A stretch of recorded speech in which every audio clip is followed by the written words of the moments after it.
Dan saya sampai sekarang bagaimana saya bisa memberi motivasi dalam bentuk finansial untuk teman-teman guru yang sudah membersamai saya dari awal sampai saat ini, dan alhamdulillah mereka semangat luar biasa. Itu yang buat saya kadang malu. Kenapa? Karena saya tidak satu pun dari mereka itu belum ada yang sertifikasi sampai saat ini. Jadi guru itu ya banyak tantangannya, dilemanya, nangisnya. Kadang saya nangis.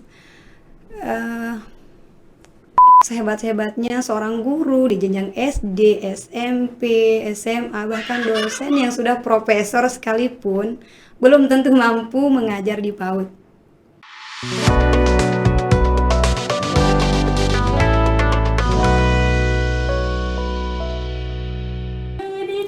Assalamualaikum warahmatullahi wabarakatuh. Kembali lagi di channel Kaum Podcast IBC, Islamik Berkarakter dan Cerdas. Bersama saya Baik Suzielawati, dan tentunya hari ini saya tidak sendiri, saya ditemani oleh wanita hebat, wanita yang luar biasa, ya, bersama Kak Nur Aini. Oh, Kak Eni. Oh, karena kita belum kenal, mungkin Kak Eni perkenalkan diri dulu. Ayo Kak, perkenalkan diri dulu. Oke, saya Hairani Saputri Imran, biasa dipanggil Kak Eni boleh. Iya. Kalau di rumah itu Bunda Eni, Bunda biasanya Eni. dipanggil, kalau nggak Kak ya Bunda. Saya salah satu dosen di program studi PIAUD UIN Mataram. UIN Mataram. Nah, sekarang sebagai dosen di PIAUD UIN UIN Mataram. Mataram. Selain sebagai dosen, apa kesibukannya, Kak? Kesibukan selain sebagai dosen banyak. Sebentar dulu, Kak. Kan Kakak dari mana ini? Saya asli Lombok Tengah. Lombok Tepatnya Tengah. di Desa Pejanggi. Desa Pejanggi, Raya Tengah. Ya, selain sebagai dosen, kesibukan Kakak apa? Banyak ya. Ya, banyak. Yang jelas bukan sebagai ibu rumah tangga pastinya. Selain sebagai dosen, alhamdulillah saya juga mengelola salah satu lembaga pendidikan, lembaga RA di rumah sejak 2014 sampai sekarang. Alhamdulillah, itu kesibukan yang lain. Selain itu juga ngajar ngaji kalau ada waktu. Ya. Selain itu ya selainnya perempuan pada umumnya, misalnya sibuk mencuci, sibuk beres-beres rumah dan lain-lain. Berarti Kakak sekarang udah punya RA sendiri di rumah. Itu gimana perjalanannya mendirikan RA? Kenapa RA itu? Kenapa nggak SMP, SMA itu, Kak? Mungkin ada yang belum tahu RA itu apa kan? Iya, ada yang belum tahu. RA itu singkatan dari Lembaga Raudatul Atfal. Raudatul Atfal. Setingkat TK. Setingkat TK. Oh iya. Setingkat TK tapi bernaung di bawah Kementerian Agama. Kalau taman kanak-kanak kan Kemendikbud ya. Kalau RA itu Kementerian Agama. Oh, kenapa RA ya? Itu kalau diceritakan perjalanannya kenapa RA, bagaimana sejarah berdirinya, mungkin tidak cukup sampai 1 jam 2 jam, bahkan itu panjang sekali. Tapi singkat-singkat aja saya ceritakan sedikit secara singkat. RA itu berdiri tahun 2014. Waktu itu saya belum wisuda S1. Itu dalam belum wisuda tapi sudah bisa mendirikan RA. Waktu Luar itu biasa. karena di kampus juga sudah tidak ada kuliah lagi, tinggal menyusun tugas akhir. Dan karena ya saat itu tidak tahu mau honor di mana, karena pertama belum wisuda juga.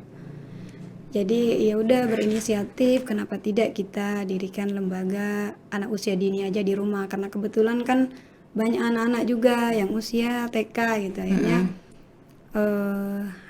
bapak dan juga ada keluarga, sahabatnya yang membantu.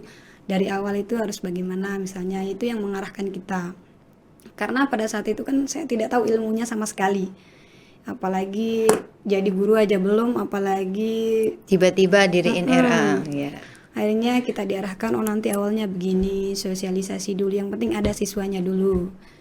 Akhirnya ya dibantu untuk sosialisasi. Setelah itu alhamdulillah ada siswanya. 7 orang. Ya. Dan kami ngajar waktu itu bertiga sama ada bibi saya dan kakak saya juga. Jadi 7 orang itu terus dari tahun ke tahun, alhamdulillah, karena niat kami mungkin ya Allah tahu niat kami benar-benar lillah, benar-benar tidak mengharapkan apa-apa. Kami hanya berharap, iya sudahlah, mungkin nanti satu di antara anak-anak ini akan saya senang baca-baca kata-kata bijak itu ketika kita jengkel melihat, kalau tidak salah saya mengutip dari Kiai Haji Maimun Zubair, ketika kita jengkel melihat anak-anak itu, hadirkan gambaran bahwa salah satu di antara mereka nanti akan menarik tangan kita ke surga. Niat kami cuma itu, tidak ada yang lain. Akhirnya alhamdulillah dari tahun ke tahun jumlah siswa meningkat dan kami juga terus belajar, cari pengalaman di sana di sini, cari tanya sama teman-teman yang sudah berpengalaman juga. Dan itu yang menjadi salah satu motivasi saya untuk segera menyelesaikan skripsi juga. Berarti itu skripsi itu sempat molor nggak ya? Iya, saya molor 2 tahun. Harusnya wisuda 2013, tapi molor 2 tahun karena ya mungkin pada saat itu saya sibuk jualan, saya pernah juga punya warung di depan IKIP, kampus IKIP. Kan kakak selain kuliah di sini di Mataram, kan kakak dari Lombok Tengah nih, datang lumayan jauh. Betul. Selain kuliah juga jualan tuh. Kan kita juga masih mahasiswa nih, yang tidak harus meminta hanya ke orang tua. Dan itu juga bisa menjadi motivasi bagi kita gimana jualan gitu. Kok jualan gitu, nggak malu gitu Kak? Karena waktu itu kan tahun 2000 berapa kebetulan sudah selesai semua mata kuliah. Tinggal menyusun tugas akhir saja, jadi bisa sambilan. Karena saya lupa waktu itu tahun berapa, kalau nggak salah 2013, 2014 saat itu. Dan karena ada lembaga di rumah itu yang menjadi salah satu motivasi saya, oh berarti saya harus selesai nih wisudanya, saya harus selesai nih. Padahal waktu itu niatnya ya udahlah, mungkin passion saya bukan di situ. Sudahlah, sudah ada niat untuk tidak menyelesaikan pada saat itu, cuma karena alhamdulillah ada anak-anak yang meskipun kita mengajar setiap hari tapi kan butuh ijazah juga. Ya sudahlah. Saya semangat waktu itu jualannya, skip dulu, berhenti pada saat itu, dan saya selesaikan tugas akhir dan alhamdulillah selesai di tahun 2015. Setelah itu saya fokus lagi di rumah, main, belajar sama anak-anak yang saya merasa mereka adalah bagian dari pikiran saya, bagian dari hati saya, bagian dari semuanya, bagian dari hidup saya. Seneng sama anak kecil gitu ya. Karena mereka terlalu sangat berpengaruh terhadap hidup saya. Dan pada saat itu mereka juga lah yang menjadi motivasi saya untuk melanjutkan studi lagi. Luar biasa. Dari sekeliling bisa menjadi motivasi untuk S2. Betul. S2 di mana Kak? Di UIN Sunan Kalijaga, Yogyakarta. Di Yogyakarta. Saya masuk tahun 2016 dan itu selesai tepat waktu, nggak molor lagi kan? Alhamdulillah. Pada saat itu sebenarnya sempat orang tua saya agak tidak langsung mau kuliah, tidak langsung kuliah. Tapi sempat diyakinkan dulu hatinya, mantapkan dulu niatnya, iyakah ingin benar-benar kuliah atau niat yang lain. Kalau misalnya masih ada niat untuk supaya saya ini keren atau hanya untuk mengejar gelar atau niat yang lain-lain, jangan, gitu kata ayah dan ibu saya. Tapi saya insya Allah niat saya lillah, betul-betul saya ingin ilmunya. Karena kan kebetulan ada lembaga PAUD di rumah, saya ingin ilmunya. Kalau seperti itu nanti jangan sampai seperti S1 lagi, itu kata beliau. Kalau S2 kan 4 semester ya, kalau lebih dari 2 tahun biaya sendiri. Bismillah. Akhirnya saya berangkat tahun 2016 dan alhamdulillah juga selesai tepat waktu di tahun 2018. Karena di sana saya betul-betul selain dipertemukan dengan orang-orang teman-teman saya, sahabat-sahabat saya yang orang-orang hebat dan luar biasa yang terus memotivasi juga. Akhirnya bisa selesai. Ya. Di lembaga sekarang yang RA itu kan kakak di sana jadi kepala sekolahnya tuh. Iya, Ya, betul. itu kan di sini juga sebagai dosen. Iya. Itu gimana itu ngatur waktu bolak-balik terus ngajarnya kapan di sana? Kan di sini juga bagi dosen. Iya, dulu kita kan absennya pinjer ya, fingerprint kalau di kampus. Berarti Harus hadir. paling lambat jam 7.30 sudah harus fingerprint. Saya itu harus berangkat jam sebelum jam setengah 7. Jam 7.30 itu saya sudah harus sampai sini. Kadang pernah karena habis subuh, karena kecapean bangun ya ternyata udah jam sekian nggak mandi. Itu yang penting fingerprint dulu. Biasanya kalau kita kan dari pagi sampai harus di sana sampai sore. Pulangnya nanti itu fingerprint lagi. Saya kan kalau rumahnya dekat mungkin nanti bisa pulang makan sebentar. Bisa bolak-balik Kalau saya ya untuk mengatur waktu itu misalnya saya di hari-hari tertentu ada 1 jam misalnya kuliahnya cuma 1 ini, kemudian tidak ada pekerjaan apa, kadang saya pinjar dulu sini jam 7.30 pinjar, balik lagi ke RA mengisi sampai jam 9 atau jam 10 balik lagi ke kampus. Itu nggak jauh bolak-balik. Jauh 1 jam perjalanan. Kadang pernah fingerprint sore sudah sampai setengah perjalanan baru saya ingat ternyata saya belum fingerprint, pulang balik lagi. Saya dulu kadang sempat sering sampai maghrib di perjalanan saking karena capeknya. Tapi karena di pikiran saya itu ya ini adalah rezeki yang harus kita syukuri karena banyak teman-teman di luar sana yang mungkin menginginkan sekali. Jadi ya syukuri aja, capeknya ya nikmati. Sampai saat ini saya masih bolak-balik pulang pergi pakai motor setiap hari. Pakai motor. Betul. Dan kesibukannya kakak yang bolak-balik itu kan pergi pagi sekali. Itu di sana di RA sana itu masuknya pagi, siang, sore atau kapan tuh? Waktu ngajar di sana. Masuknya jam 7.30. 7.30 juga. Di kampus 7.30, di sana 7.30, dan di sana itu siapa yang mengelola? Karena kakak kan sibuk sebagai dosen di sini. Kalau hari Sabtu saya full. Iya. Full day di sana dari pagi sampai jam pulang sekolah. Bahkan sampai biasanya kan kalau hari Sabtu kami rapat evaluasi mingguan di sana. Kalau hari-hari lainnya Senin sampai Jumat karena saya kan di sini di kampus, jadi nanti di sana ada teman-teman guru yang lain. Kita bisa komunikasi juga lewat grup WhatsApp, misalnya gimana hari ini gitu. Kita komunikasi intens. Ya.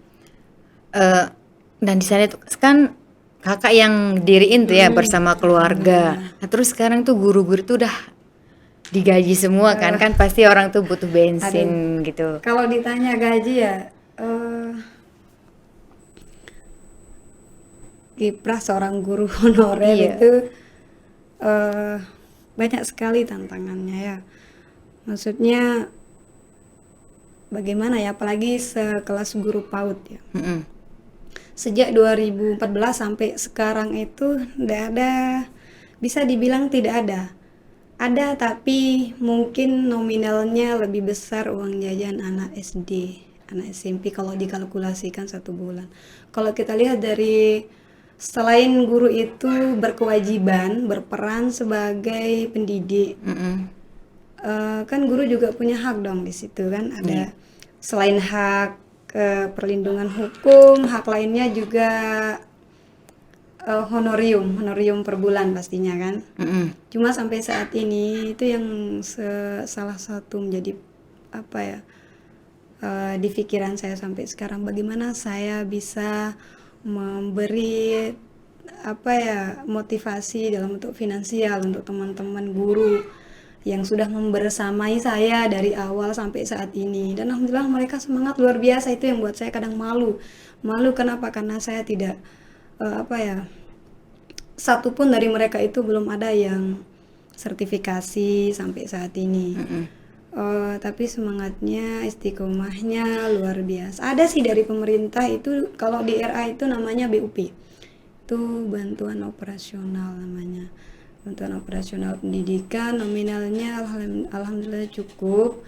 Tapi kalau untuk menggaji guru setiap bulan itu, karena kan ada persennya, berapa persen boleh diambil dari situ untuk gaji guru. Kan Ya, cukup lah kalau bukannya sekarang ada program apa namanya? P3K. P3K itu. Itu kan ada kriteria tertentu, dan ya teman-teman saya sampai saat ini belum. Jadi guru itu ya banyak tantangannya, dilemanya, nangisnya. Kadang saya nangis. Apa ya kalau saya cerita, di satu sisi tuntutan mengajar, mendidik, di sisi lain bentur dengan HAM. Kita kan kalau mau bahkan untuk berbicara, apalagi sampai melukai atau apa, kan sekarang ada undang-undangnya. Maksudnya melukai anak-anak didik. Jadi mereka itu harus betul-betul kita jaga, betul-betul, apalagi menjadi seorang guru PAUD itu tidak mudah. Iya. Pernah lihat apa yang disampaikan oleh Pak Menteri Pendidikan itu. Iya. Sehebat-hebatnya seorang guru di jenjang SD, SMP, SMA, bahkan dosen yang sudah profesor sekalipun belum tentu mampu mengajar di PAUD. Karena PAUD itu, guru PAUD itu ya orang-orang yang terpilih, orang-orang yang punya skill, yang benar-benar sabar gitu ya. Betul, bukan hanya sabarnya, mulai dari salamnya saja beda. Harus dengan nada yang bagaimana, mau sekacau apapun suasana hati kita di luar sana, kalau sudah sampai di kelas PAUD itu harus wajib hukumnya mengajar dalam keadaan bahagia. ceria, banyak nyanyi gitu ya. Ya betul, tuntutan banyak. Kadang ya gitulah. Apalagi kita di kampung itu banyak sekali yang buat hati kita kadang gitu, pengen nyerah lah udah. Tapi ya salah satunya adalah mindset, pola pikir masyarakat, khususnya orang tua wali. Tidak sedikit yang menuntut kualitas pelayanan yang premium dengan budget yang Tidak low. tidak sesuai ya. Ya, menuntut pelayanan yang luar biasa dengan ya uang bulanan yang tidak cukup untuk, ya begitulah. Benar-benar jadi guru PIAUD ini butuh kesabaran yang luar biasa. Makanya ini saya nggak mau jadi guru PIAUD deh, Kak. Kalau kita berpikir akhiratnya ya itu. Ya, akhirat. Makanya kalau untuk teman-teman di sana itu, setiap ini saya selalu kasih motivasi, saya dan juga orang tua di sana. Harus Yuk, saling teman-teman, menyemangati satu sama betul. lain ya, Kak. Kalau niatnya secara finansial, misalnya sejahtera secara jauh. Oke. Kan Kakak sekarang dosen tuh. Itu apakah sudah PNS atau masih honor? Alhamdulillah. Sudah PNS. Alhamdulillah. Dan guru-guru yang di lembaga sana belum berarti? Ya, semoga nanti Allah berikan kemudahan. Mungkin tidak lewat melalui profesinya sebagai guru, mungkin rezeki lewat yang lain. Itu selalu saya motivasi teman-teman. Ya, saya sering juga senang mengutip kata bijak itu. Pernah dengar Kiai Haji Maimun Zubair. Ada kalimatnya tuh, ketika kita jengkel dengan anak-anak murid kita, hadirkanlah gambaran bahwa nanti salah satu di antara mereka itu akan membawa kita ke surga. Jadi ya istiqomah saja lah. Mungkin rezekinya tidak melalui itu, tapi melalui jalan lain yang mungkin tidak kita duga. Mungkin dari suami, istri, dikaruniai anak-anak soleh, pasangan yang soleh-soleha, itu juga rezeki namanya. Kakak kan S2-nya di luar daerah.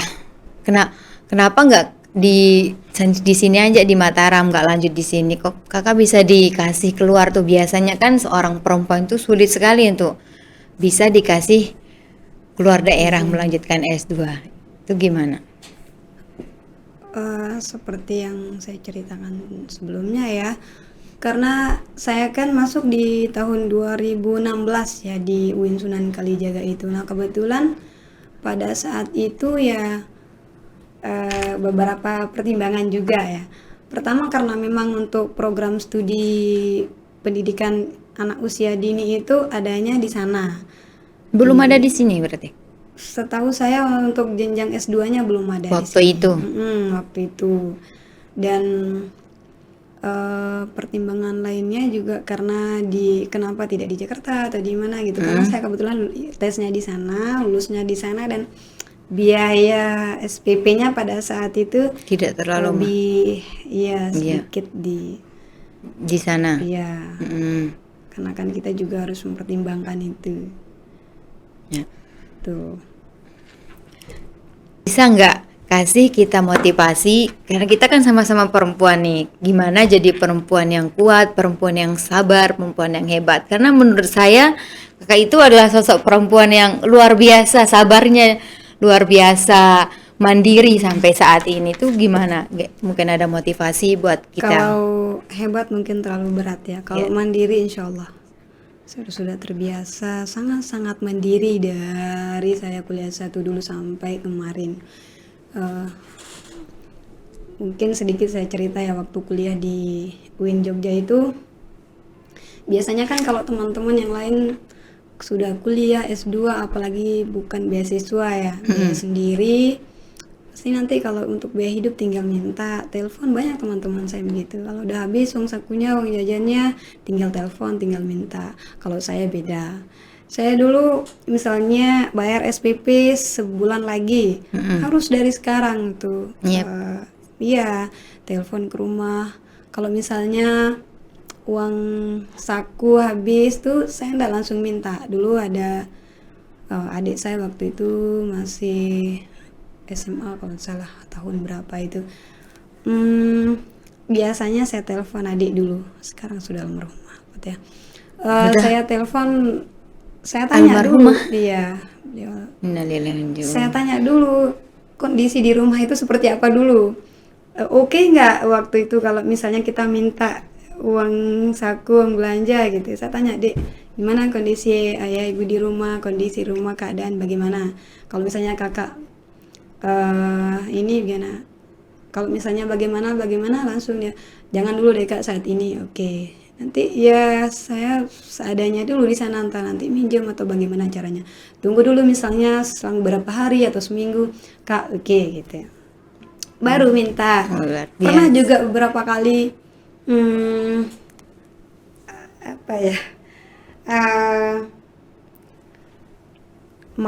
makan pernah mungkin kalau sekelas S2 ya orang-orang tidak percaya, tapi ya memang kenyataannya seperti itu. Saya kadang di kamar itu sering kalau misalnya uang jajan udah akhir-akhir nih udah habis, menipis. Jadi ngumpulin receh. Kalau di sini kan receh 100 rupiah itu dibuang, udah berlaku. Teman-teman saya tuh banyak yang bolong-bolong dijadi mainan kunci, ada pernah saya lihat. Tapi kalau di sana 100 rupiah itu dikumpulkan, saya kalau udah 1000 dikasih isolasi, nanti kepake di akhir-akhir ketika uang jajan kita udah habis, nanti itu biasa dipakai belanja di koperasi gitu. Ya memang itu fakta, dan saya sering kalau misalnya lagi tidak ada uang, adanya cuma misalnya nasi aja, kadang makannya jangan di luar dulu, maksudnya dalam kamar aja. Teman-teman misalnya nggak boleh datang dulu, atau teman-teman kos sebelah itu jangan masuk dulu. Ya udah makan di sana supaya nggak ada orang yang tahu kalau kita makannya cuma pakai garam. Masya Allah. Saya pernah itu, kadang kalau saya ingat-ingat ya, tapi ya udah, alhamdulillah sekarang. Perjalanan hidup ya. Itu. Semua itu ada hikmahnya, ntar itu kan kayak itu gimana. Itu tidak saya buat-buat. Betul. Tapi kalau lagi ada uang ya bolehlah sekali-sekali diajak teman, misalnya ayo makan di sini, ayo boleh. Untuk teman-teman di luar sana, saudara-saudara khususnya kaum perempuan. Iya, kaum perempuan. jalani saja apa yang sudah Allah tentukan. Maksudnya tidak usah terlalu banyak keinginan lah. Maksudnya kalau misalnya kita lihat dari ini, yang perlu-perlu saja dulu. Kan beda antara kebutuhan dan keinginan. Iya, baik. Keperluan dulu baru keinginan. Karena segala sesuatu itu belum tentu apa yang kita inginkan itu adalah kebutuhan kita. Jadi hidup ini kalau menurut saya mudah kok. Sesuatu sulit karena kita yang menjadikannya sulit. Sesuatu itu akan menjadi mudah, sangat mudah kalau kita mulai dari mindset kita itu adalah sesuatu hal yang mudah. Karena kan dari mindset dulu, merubah pola pikir dulu, kemudian sebagai seorang muslimah ya, perempuan, banyak hal yang bisa kita lakukan. Terima kasih atas motivasi yang tadi tuh Kak. Nih Kak, ngomong-ngomong, Kakak sekarang udah ada pendamping belum? Pendamping hidup. Pendamping apa dulu Pendamping ini? hidup, Kak. Pendamping hidup ya. Iya, pasangan. Banyak pendamping anak-anak saya di rumah itu lebih dari 50 sekarang. Maksudnya pendamping, tempat kita curhat, tempat berbagi kesedihan. Calon pasangan hidup. Iya, calon pasangan hidup itu udah ada Kak. Udah ada suami maksudnya. Insya Allah ada yang sudah Allah siapkan, tapi saya belum tahu di mana, siapa, bagaimana. Masya Allah. Berarti Insya Allah. Kakak sendiri belum ada pasangan, sudah menjadi kepala sekolah RA, mendirikan lembaga sendiri di rumah. Luar biasa Kak. Oke. Kadang mengeluh sih sekali, maksudnya Ya pasti ada mengeluh. Kan ada Pasti ujiannya. banyak pertanyaan juga Kak ya. Kapan nikah? Kamu gitu pasti. Iya pasti. Tapi bisa dibilang saya sudah bukan tidak lagi ya, jarang mungkin kepikiran, kecuali kalau ditanya. Kalau tidak ada pertanyaan seperti itu bagian yang terlupakan dalam hidup saya. Karena kan dari pagi saya ke kampus, sampai kampus selain mengajar nanti mungkin ada yang dikerjakan, ada apa. Nanti pulang ya di rumah ada anak-anak juga, ya kalau nggak istirahat nanti ya begitu terus. Jadi lupa Seperti tidak ada memikirkan waktu itu. untuk memikirkan Betul. pasangan. Bukan karena sok sibuk ya, bukan karena terlalu sibuk, karena memang ya kalau saya ada waktu luang ya paling ngopi sama teman-teman, sama adik-adik saya. Tapi perlu juga sih Kak punya pasangan. Saya malah berpikir nanti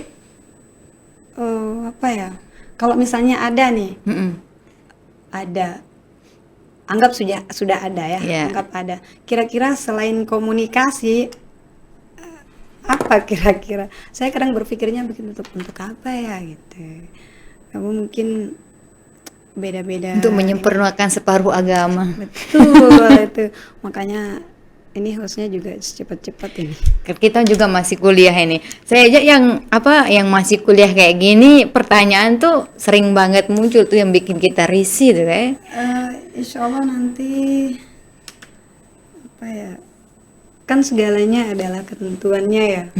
Segala apapun yang kita lakukan ini sudah ditentukan oleh Allah. Jadi saya jalani saja apapun itu, saya nikmati, saya jalani, entah itu kadang bahagia, sedih, kadang banyak juga ujiannya, kadang ya sesuatu itu tidak sesuai dengan keinginan kita kadang, tapi yakin saja bahwa semua adalah skenario Allah. Terima, jalani. Kalau sifatnya rezeki, syukuri. Kalau sesuatu yang membuat kita sedih, ya sabar. Insya Allah begitu-begitu kan hidup, begitu-begitu saja. Iya. Kalau lagi bahagia, alhamdulillah. Kalau misalnya sesuatu itu tidak sesuai dengan apa yang kita inginkan, terima saja. Insya Allah itu yang terbaik. Kan segala-galanya Allah. Kalau kita terlalu sombong hanya bersandar kepada kemampuan diri kita, itu sombong namanya. Jadi ya jalani saja apa adanya, nikmati, jangan terlalu banyak mengeluh. Apalagi kan orang-orang berpikir kadang mungkin karena dia terlalu milih kali ya, atau mungkin itu soal jodoh ya. Padahal tidak. Saya hanya mintanya ya yang bisa membuat kita semakin dekat dengan Allah, yang bisa membuat kita semakin lebih baik. Kan saya sering mengutip kata bijak itu, seraplah segala sesuatu yang akan membuat kita semakin lebih baik. Jadi kalau yang nggak baik-baik skip dulu. Itu aja nih, nanti tunggu aja, nanti Allah. Pasti ya.